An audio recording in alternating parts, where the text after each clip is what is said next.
hari, na properator. Gumawa kasi siya ng Biblia, Old and New Testament.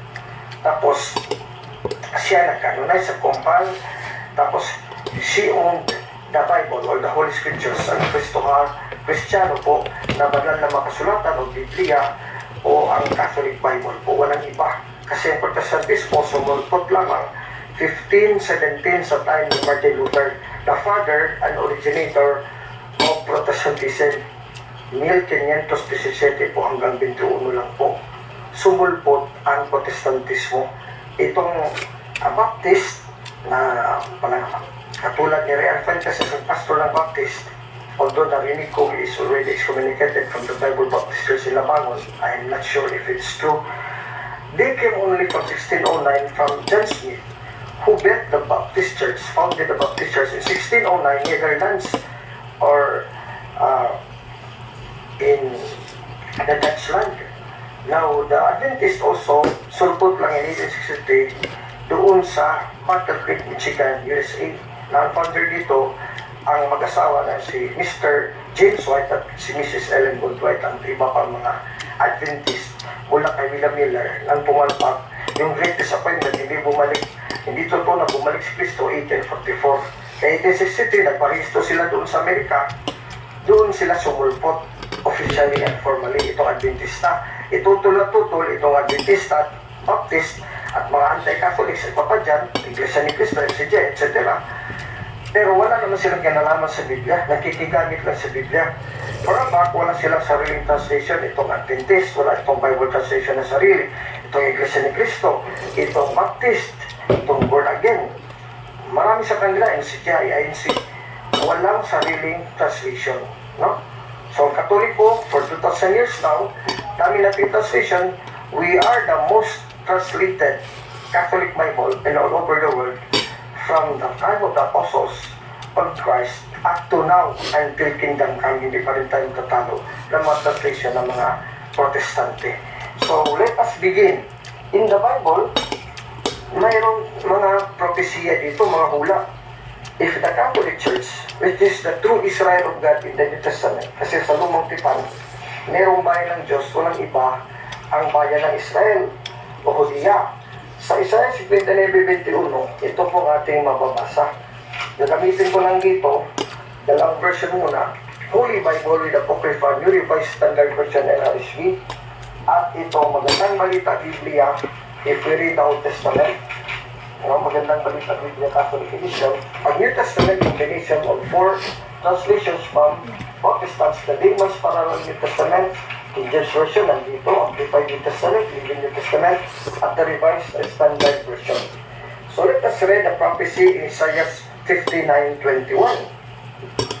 Let's start with the verse 20. And he will come to Zion as Redeemer. Ibig sabihin dito refers to the Lord our God in the person of Jesus Christ, our Redeemer and Savior. To those in Jacob who turn from transgression, says the Lord. Verse 21, Isaiah 59, verse 20-21. And as for me, this is my covenant with them, says the Lord. Ito po ay tipan ng Diyos, ng Panginoon Kristo, sa kanyang bayan. Anong tipan na to? My spirit, this is upon you. So, ibig sabihin ng Espiritu ng Diyos ay sasama sa kanyang bayan. And my words that I put in your mouth, ang salita na nilagay ko sa iyong bibig, shall not depart out of your mouth, hindi mawawalay sa iyong bibig, or out of the mouths of your children, pati na sa mga bibig ng iyong mga anak, mga salilay, or out of the mouths of your children's children, says the Lord, from now on and forever. Now, kung sa Israel lang to, hanggang sa Israel lang, sa Hudiyo, ang katuparan nito sa Isaiah 20-21. So, 70 AD, nasira ang bansang Israel. Nilusog ng Emperor Tito, sinira ang buong bayan, bansa ng Israel. Kaya there was this dispersion, the diaspora. Ang mga Hudyo ay nagkalat sa buong mundo. No, they don't have a nation anymore. 70 AD.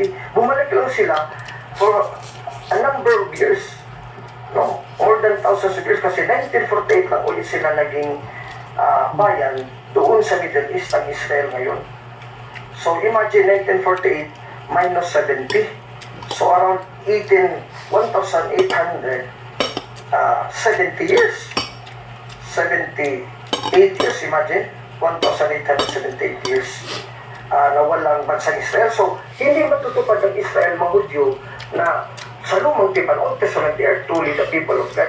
Pero, hindi matutupad ang talatang ito, Isaiah 59:21, kung walang papalit. Kaya meron tayong replacement theory. Ang church na itatag ni Cristo sa Matthew 16:18-19, ito yung po yun, yung bagong Israel na hinuhula sa lumang tipan, Isaiah 59:20-21. Matthew 16:18-19, you are Peter, and upon this rock I will build my church, and even the gates of hell shall not prevail against it. I will give to you, Peter, the keys of the kingdom of heaven. Whatsoever you bound on earth shall be bound in heaven. Whatever you loose on earth shall be loose in heaven. Napakaliwanag. San Mateo 16:18-19.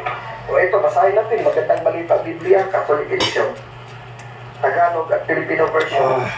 Yung itong nasalin.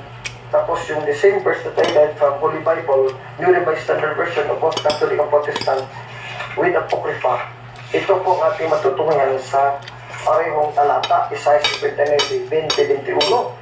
So take down these verses and then reflect, read well, and understand and learn. Sabi ni Yahweh sa kanyang bayan, pupunta ako sa Sion upang tubasin ang mga taong mula sa lahi niya ko na magsisi sa kanilang kasalanan. Ito ang aking kasunduan sa inyo, sabi ni Yahweh. Ibinigay ko ng aking kapangyarihan at mga katuruan upang sumainyo magpakailanman. So magpakailanman, ibinigay ng Diyos sa kanyang bayan ang kanyang katuruan at ang kanyang kapangyarihan.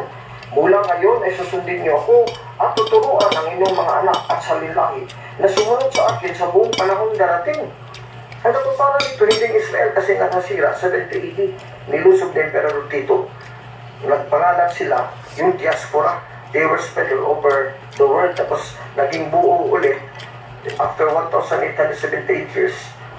Doon sa Israel ngayon, in our modern times, 1948 pa lang. So hindi po the Israel nation is the true fulfillment of what I have read dito sa prophecy ni Prophet Isaiah in Isaiah 59:20-21.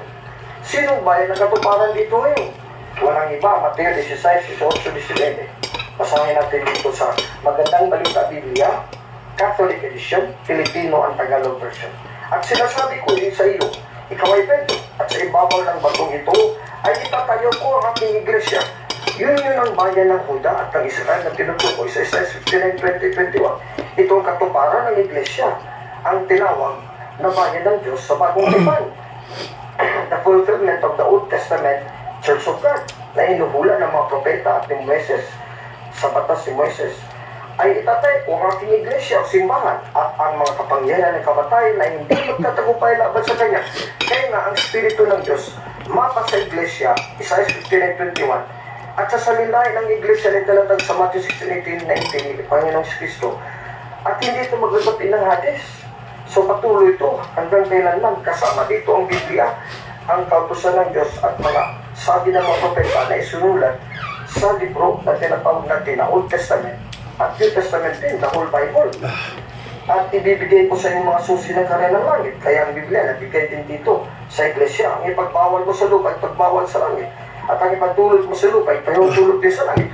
Kaya yung hukum 5 the Bible, hukum nila, sino nagpilit sa mga maraming libro